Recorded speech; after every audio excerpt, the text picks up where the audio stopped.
ધોળકા શહેરમાં શ્રી વિદ્યા પ્રચાર મંડળ દ્વારા સંચાલિત ખારાકુવા વિસ્તારમાં આવેલા શ્રી સરસ્વતી વિદ્યા સંકુલમાં શ્રી CN પટેલ સરસ્વતી શિશુ મંદિર ભવનનું પૂર્વ પ્રાથમિક બાલ વિટિકા શાળાનું નવનિર્મિત શાળા ભવનનું લોકાર્પણ કાર્યક્રમ યોજાયો।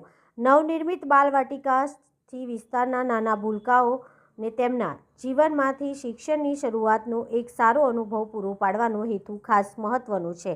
આ પ્રસંગે શ્રેષ્ઠ પીઠાધીશ્વર પરમ પૂજ્ય 108 શ્રી દ્વારકેશ લાલજી મહારાજ શ્રી કલ્યાણરાયજી હવેલી વડોદરાના હસ્તે આ ભવનનું લોકાર્પણ કરવામાં આવ્યું હતું।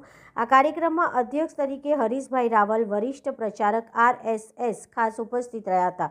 અતિથિ વિશેષ તરીકે કૌશિકભાઈ તેમજ જયમીનભાઈ દેસાઈ પૂર્વ ડેપ્યુટી ડાયરેક્ટર ISRO ગુજરાત તેમજ ધોળકાના ધારાસભ્ય કિરીટસિંહ ડાભી પૂર્વ શિક્ષણ મંત્રી ભૂપેન્દ્રસિંહ ચુડાસમા અખિલ ભારતીય શિશુ મંદિર પ્રમુખ વિદ્યાભારતી આશાબેન થાનકી વિદ્યા પ્રચાર મંડળના ધોળકાના પ્રમુખ અરુણભાઈ ઓઝા ઉપરાંત નારાયણભાઈ પટેલ સહિત અન્ય હોદ્દેદાર તથા શિક્ષકગણ તેમજ ધોળકા નગરપાલિકા પ્રમુખ અશોકભાઈ મકવાણા પણ ઉપસ્થિત રહ્યા હતા। આ પ્રસંગે મહેમાનોની ઉપસ્થિતિમાં આમંત્રિત મહાનુભાવના હાથે બાલવાટિકા ભવન લેપિન કાપી લોકાર્પણ કરવામાં આવેલ।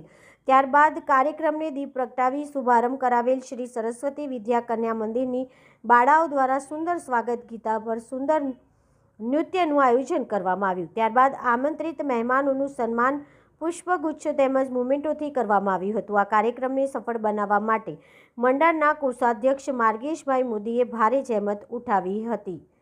તારીખ 15/12/2024ને રવિવારના રોજ સાંજે 5 કલાકે પારસભાઈ પાધીંગાના સ્વરે આપણી વિરાસત અંતર્ગત પ્રેરક વક્તવ્ય યોજાયું, જેમાં નગરજનો પધારવા જાહેર આમંત્રણ પાઠવવામાં આવ્યું છે। મેનેજિંગ તંત્રી મહેશ સોનારા, ધોળકા।